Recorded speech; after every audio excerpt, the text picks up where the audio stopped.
கர்த்தருடைய பரிசுத்த நாமத்திற்கு மகிமை உண்டாவதாக. நாம் இப்போது எண்ணாகமம் புத்தகம் 6வது அதிகாரத்தை குறித்து பார்க்கலாம். இந்த 6வது அதிகாரத்தில் 27 வசனங்கள் உள்ளன.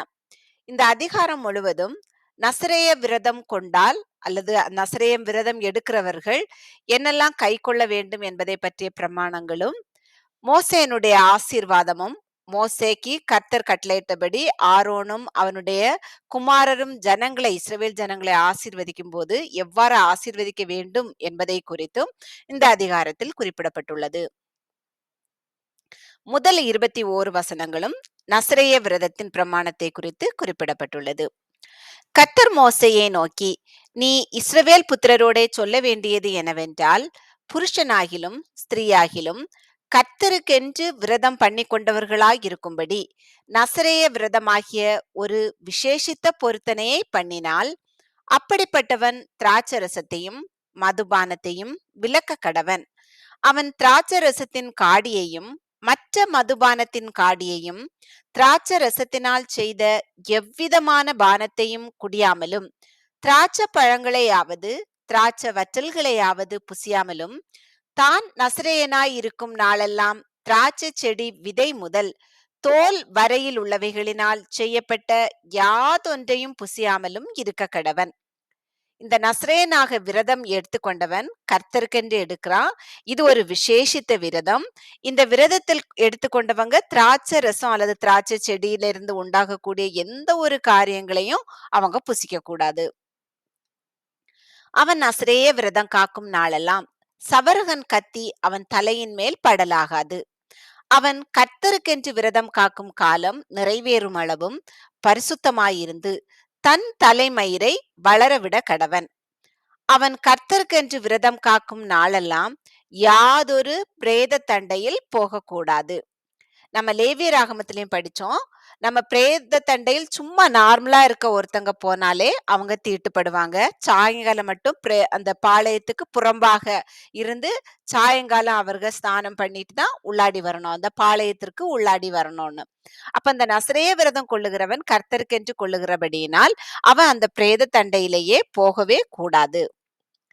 அவன் தன் தேவனுக்கென்று செய்த நசரேய விரதம் அவன் தலைமேல் இருக்கிறபடியால் மரணம் அடைந்த தன் தகப்பனாகிலும் தாயினாலாகிலும் சகோதரனாலாகிலும் சகோதரியினாலாகிலும் தன்னை தீட்டுப்படுத்தலாகாது. அவன் நசரேயனாயிருக்கும் நாளெல்லாம் கர்த்தருக்கு பரிசுத்தமாயிருப்பான். அவன் அண்டையிலே ஒருவன் சடுதியில் மரணம் அடைந்ததினால் நசரேய விரதமுள்ள அவனுடைய தலை தீட்டுப்பட்டதே ஆகில், அவன் தன் சுத்திகரிப்பின் நாளாகிய 7ஆம் நாளில் தன் தலைமயிரை சிரைத்து கொண்டு 8ஆம் நாளில் 2 காட்டுப்புறாக்களையாவது 2 புறா குஞ்சுகளையாவது ஆசரிப்பு கூடார வாசலில் ஆசாரியனிடத்தில் கொண்டு வர கடவன். அப்பொழுது ஆசாரியன் ஒன்றை பாவ நிவாரண பலியாகவும் மற்றொன்றை சர்வாங்க தகன பலியாகவும் செலுத்தி பிணத்தினால் அவனுக்கு உண்டான தீட்டை நிவர்த்தி செய்து அவன் தலையை அந்நாளில் பரிசுத்தப்படுத்துவானாக. அவன் திரும்பவும் தன் விரத நாட்களை கர்த்தருக்கென்று காத்து 1 வருஷத்து ஆட்டுக்குட்டியை குற்ற நிவாரண பலியாக கொண்டு வர கடவன். அவனுடைய நசரேய விரதம் தீட்டுப்பட்டதினால் சென்ற நாட்கள் விருதாவாகும். அவன் அதாவது பிரேத தண்டையில அவன் வந்துட்டானா இல்ல சடுதியா ஒருத்தையும் மரித்து போனான்னா திரும்ப அவன் சுத்திகரித்து கொண்டு திரும்பவும் அவன் அந்த நசரேய விரதத்தை காக்க வேண்டும். சென்ற நாட்கள் மேபி 9 months அவன் இருந்திருந்தா கூட அது விரதா போயிருக்கும். திரும்ப அவன் அந்த விரதத்தை கொள்ள வேண்டும். நசரேயனுக்குரிய பிரமாணமாவது, அவன் விரதம் காக்கும் நாட்கள் நிறைவேறின அன்றே அவன் ஆசரிப்பு கூடார வாசலிலே வந்து சர்வாங்க தகன பலியாக 1 வருஷத்து பழுதற்ற ஒரு ஆட்டுக்குட்டியையும், பாவ நிவாரண பலியாக 1 வருஷத்து பழுதற்ற ஒரு பெண்ணாட்டுக்குட்டியையும், சமாதான பலியாக பழுதற்ற ஒரு ஆட்டுக்கடாவையும், ஒரு கூடையில் எண்ணெயிலே பிசைந்த புளிப்பில்லாத மெல்லிய மாவினால் செய்த அதிரசங்களையும், எண்ணெய் தடவப்பட்ட புளிப்பில்லாத அடைகளையும், அவைகளுக்கு அடுத்த போஜன பலியையும் பான பலிகளையும் கர்த்தருக்கு தன் காணிக்கையாக செலுத்த கடவன். அவன் இப்ப கொண்டு வர வேண்டியது சர்வாங்க தகன பலி, பாவ நிவாரண பலி, சமாதான பலி, போஜன பலி, பானபலி இவைகளை எல்லாம் அவன் கர்த்தருக்கு காணிக்கையாக செலுத்த வேண்டும்.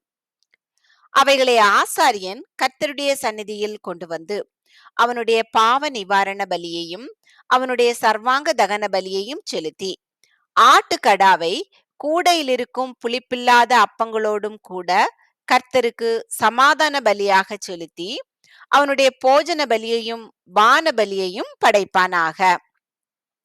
அப்பொழுது நசரேயன் ஆசரிப்பு கூடார வாசலிலே பொருத்தனை செய்யப்பட்ட தன் தலையை சிரைத்து பொருத்தனை செய்யப்பட்ட தன் தலைமயிரை எடுத்து சமாதான பலியின் கீழ் எரிகிற அக்கினியில் போடக்கடவன். நசரேயன் பொருத்தனை செய்யப்பட்ட தன் தலைமயிரை சிரைத்து கொண்ட பின்பு ஆசாரியன் ஆட்டுக்கடாவினுடைய வேவிக்கப்பட்ட ஒரு முன்னம் தொடையையும் கூடையில் இருக்கிறவைகளிலே புளிப்பில்லாத ஒரு அதிரசத்தையும் புளிப்பில்லாத ஒரு அடையையும் எடுத்து அவனுடைய உள்ளங்கைகளில் வைத்து அந்த நசரேயனுடைய அவன் பொருத்தனை செய்யப்பட்ட அவன் சிரைத்து கொண்ட பின்பு அவனுடைய உள்ளங்கையில் வைத்து அவைகளை கர்த்தருடைய சந்நிதியில் அசைவாட்ட கடவன். அது அசைவாட்டப்பட்ட மார்க்கண்டத்தோடும் ஏறெடுத்து படைக்கப்பட்ட முன்னந்தொடையோடும் ஆசாரியனை சேரும். அது பரிசுத்தமானது. பின்பு நசரேயன் திராட்சரசம் குடிக்கலாம். பொருத்தனை பண்ணின நசரேயனுக்கும் அவன் தன் கைக்கு உதவுகிறதே அல்லாமல் தன் நசரேய விரதத்தின் நிமித்தம் கர்த்தருக்கு செலுத்தும் காணிக்கைக்கும் அடுத்த பிரமாணம் இதுவே. அவன் செய்த பொருத்தனையின்படியே தன் பொருத்தனையின் பிரமாணத்துக்கேற்க செய்து தீர வேண்டும் என்று சொல் என்றார். இந்த நசரேய விரதம் கொண்டவன் அவனுடைய எல்லா பலிகளையும் அந்த ஆசரிப்பு கூடார வாசல்ல கொண்டு வரும்போது ஆசாரியன் அவைகளை கர்த்தருக்காக பலியிடுகிறான். அவனுக்காக அந்த முன்ன தொடையை கூட ஏறெடுத்தும் பலியாக பலியிட்டு அந்த பலிகள் எல்லாம் ஆசாரியனை சேருகிறது. இப்படி இவனுடைய பொருத்தனைகள் எல்லாம் நிறைவேறின பின்பு இவன் என்ன வேணா சாப்பிட்டுக்கலாம். இந்த திராட்சை ரசத்தினால திராட்சை செடியிலிருந்து உண்டாகிற எல்லா காரியங்களையும் இவன் உண்ணலாம். பின்னும் கர்த்தர் மோசேயை நோக்கி, இப்போது மோசேயின் ஆசீர்வாதம் மோசேக்கு கர்த்தர் சொல்லுகிறார். ஆரோனும் அவன் குமாரர்களும் இஸ்ரவேல் புத்திரரை ஆசீர்வதிக்கும் போது எவ்வாறு ஆசீர்வதிக்க வேண்டும் என்பதை குறித்து 22வது வசனத்திலிருந்து 27வது வசனம் வரைக்கும் குறிப்பிடப்பட்டுள்ளது.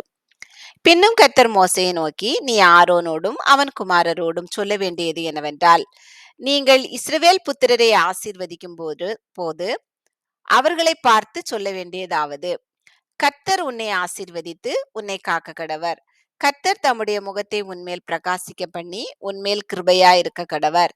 கர்த்தர் தம்முடைய முகத்தை உன்மேல் பிரசன்னமாக்கி உனக்கு சமாதானம் கட்டளையிட கடவர் என்பதே. இவ்விதமாய் அவர்கள் என் நாமத்தை இஸ்ரவேல் புத்திரர் மேல் கூற கடவர்கள்.